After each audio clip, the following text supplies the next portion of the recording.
Oh hey all, Auto McLean here. I'm going to continue on Skimna's story. This will be part two. And just a little recap there. He just got buried alive inside of his coffin for 1,000 years. Now he's in present time, around the early 2000s, 1990s, around there. Okay. How to start this one? So after he escapes the coffin from hitting the ground in the park from the construction company blowing something up, him getting shot out of the building, hitting the ground, pop that up, he essentially crawled out of his coffin very slowly because again he's only getting movement out of his robes. His raccoon greeted him, his bear greeted him. His bear was his bat. I already said bear, my gosh. His bat was very hard to be found, so wherever the hell that was, we don't know. But he heard it. That's all that matters. Okay. So the raccoons told him that the world's knew he got memories from the raccoon because again, his spirits have been scouting the area for as long as he's been buried.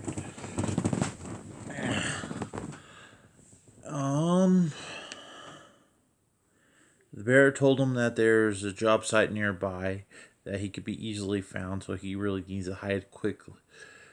And he's stowed away there. So what does he do? He tells the bear to help bring someone near him just so he could get some movement. He doesn't kill the person he brings near. He just absorbs some of the flesh and muscles so he could get some legs, and then the spirits bonded to him the rest of the way so he could get movement. He goes to the job site, goes into the head honcho's trailer. At this time, he's actually able to read people's emotions, their karma levels, and all this. This dude was horrible. His karma levels were freaking almost purely negative. So Skimna's like, okay, I'll kill this guy, absorb him, and become the head honcho myself. So now when he absorbs people, he gets their memories, he gets their looks, gets their extra strength, and stuff like that. But it does affect the way he speaks sometimes. That's the major downside. And my gosh, this is a part of the story I always forget essentially. So he goes to the head honcho, does that, absorbs him, becomes part of that, takes on the people, and he shrouds his mark so no one could see it essentially.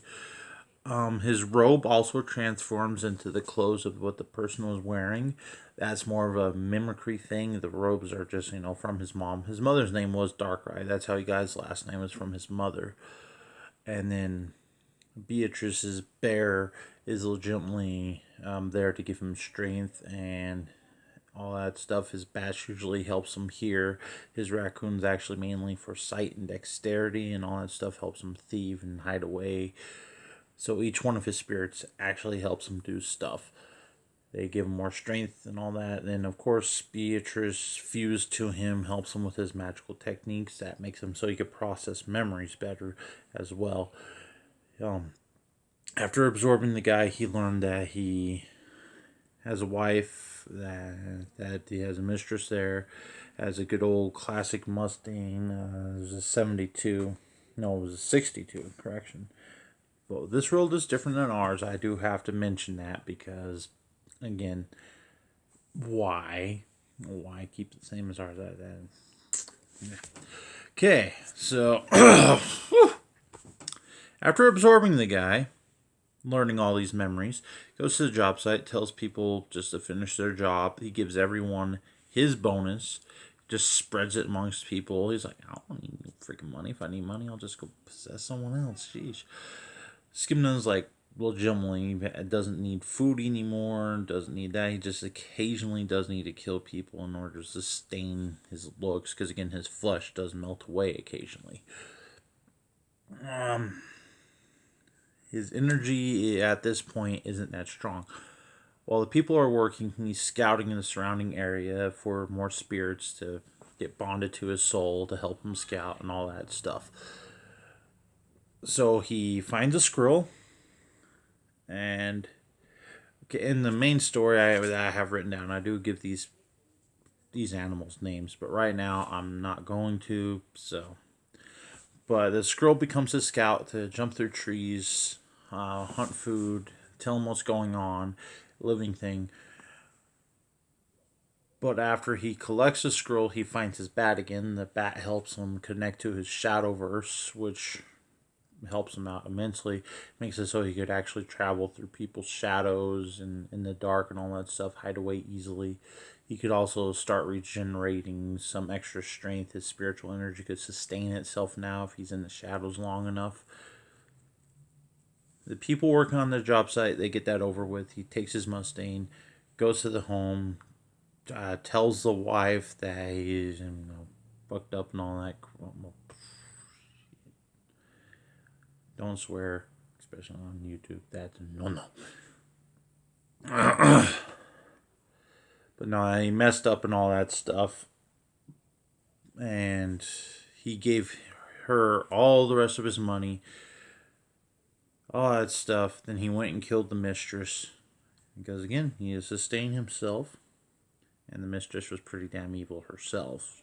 So, yeah. Took her form for a little bit. He could actually alternate sometimes depending on the time frame. So he went back and forth for like a week. And then showed that the dude got killed off essentially. Then the mistress just disappeared into the world.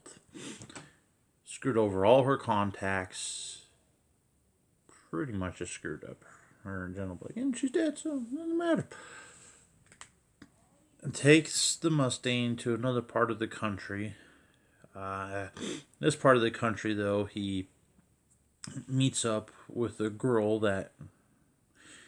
Okay, I should mention he was actually looking for his ancestors. He was able to have a few kids in the past, but, being part of Campbell's clan, who knows how far they survived. You only see him get to like a couple years old before he got buried away. So, I know I didn't mention that earlier, but it's somewhat critical to mention it now. He meets up with one of his descendants. Him being the eldest ancestor, talks to her. It's like, oh, you look a lot like me, and all that stuff. And learns that she's a traveler passing stuff on, and that she found a sword around the area he was buried, which was Darkrai, that she felt naturally attracted to. But she said when she touched it, the blade just disappeared. Now, the blade itself was actually sustained by Skimna's energy. So without Skimna giving it energy, the blade disappears, but the hilt and the skull stay there. But whoever's wielding this, the mother's talking to him, or Skimna's talking to him. Skimna's like, oh, yeah, I'll take that. That's actually mine. Thank you. And she's like, what? Yeah, I am Skimna. Pleasure to meet you. What is your name? And she mentions that I am Annie. Skimna's like, oh, cool. Pleasure to meet you, Annie. But that being said, he almost did actually sleep with her. Almost. He didn't, but it was close. Because, man... I don't even mention that since it didn't actually happen. It's just funny. He takes the hilt, does that, and she says she's going to go off, meet a blacksmith, probably by the name of Veldos there. He's just starting out. He's a teenager. He's learning under people, but she has stuff to give him, materials and all that. Skimna says, hey, can you make him fashion a box with these runes on it? I'll be back years from now, maybe just a few years, maybe 8 years, something like that, and I'm going to bestow this hilt, but I might disappear in that time frame.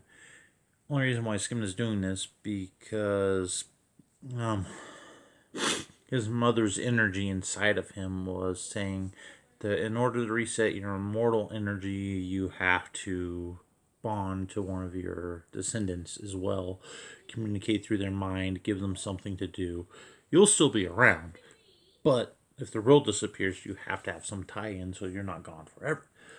So that's what he does. He tells her to do that, gives it to Veldos, which that's another character for another time. Oh my gosh.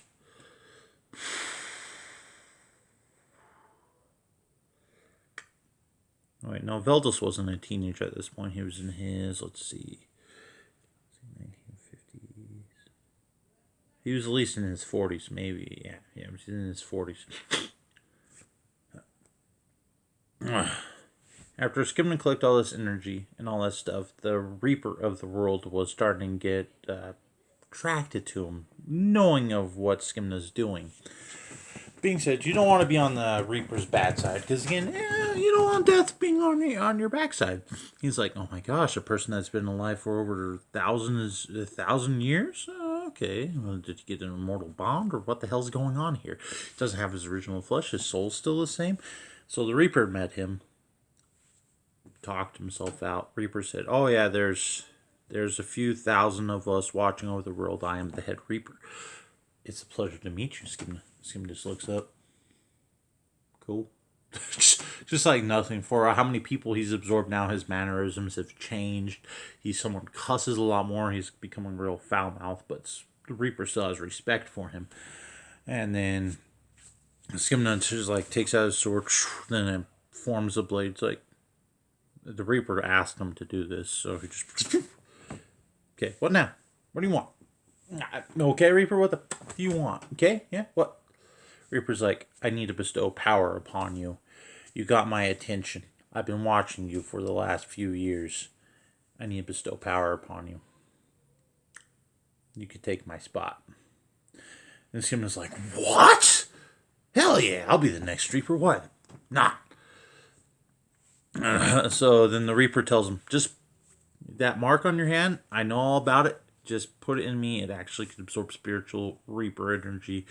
And it'll actually give you a lot of my capabilities. That include some form of flight. At this time, Skimna also has his 3 originals, his raccoon, bear, and bat spirits. And he has a squirrel. And then he has a kitty cat. Then he has a leopard. He has 2 different forms of cats there. Then he has 1 human on his side, a Chica that is very good at encouraging people, but he could take her form at any given time. Let's see, and then he has 3 more. One to mention though is it's a cuttlefish, but it's a everywhere type of cuttlefish. So if he ever needs to go to the water, he could actually breathe. You know, it's not like he needs to breathe in general, but if he has a body that needs to breathe, he uses the cuttlefish. And then he has, my gosh, then he has a old pterodactyl. No, it was a pteranodon. It was whatever, an old dinosaur to help him fly around and get extra senses like that. And his last one, that was the most crucial, was an old forbidden cursed spirit that pretty much was a mixture of a human, a bunch of animals, the Reaper energy, and he even had a god core into it. This world, yes, there's no actual technical god, but the Reapers do know that there's slightly higher power than them, just a little bit. So that's what that spirit does that, but the Skimna can't really access those powers until he gets the Reaper powers. So Reaper powers are very crucial. At this point, he's like, okay, now I need to bestow this mark onto someone. So he goes back to where Veldos is really quickly, because again, he's freaking fast now. He could actually almost teleport for how fast he's going. Goes to Veldos, gives him the mark, gives him the box. Well, Veldos, here's the box, and he puts that in there. Then Skimna says, okay, one day, he looks into his memory and all that stuff. You know, Annie that you talk to, there will be a dude that looks somewhat like her. You actually might already know him. It's Otto. I barely know his name, but gift this to him. You'll get a letter from Annie sometime within the next few years. This being just barely 2000, whatever the hell it is. 2003 or 5. I don't know. Time is irrelevant occasionally. Just gift it to him, and I will keep in contact if I need to. I have to get back to my duties. I have a world to watch. Thank you, Veldos. Veldos like, oh yeah, man, thank you. Yeah, I'm so fabulous, you know. And Veldos is, yeah, he's a cool guy. Flamboyantly gay, but he's cool. He has a hard time talking to women. That's one of his weaknesses. I'll just leave that to Veldos. He's a cool blacksmith, though. Okay, peace out. On a Mcline. You have a wonderful day.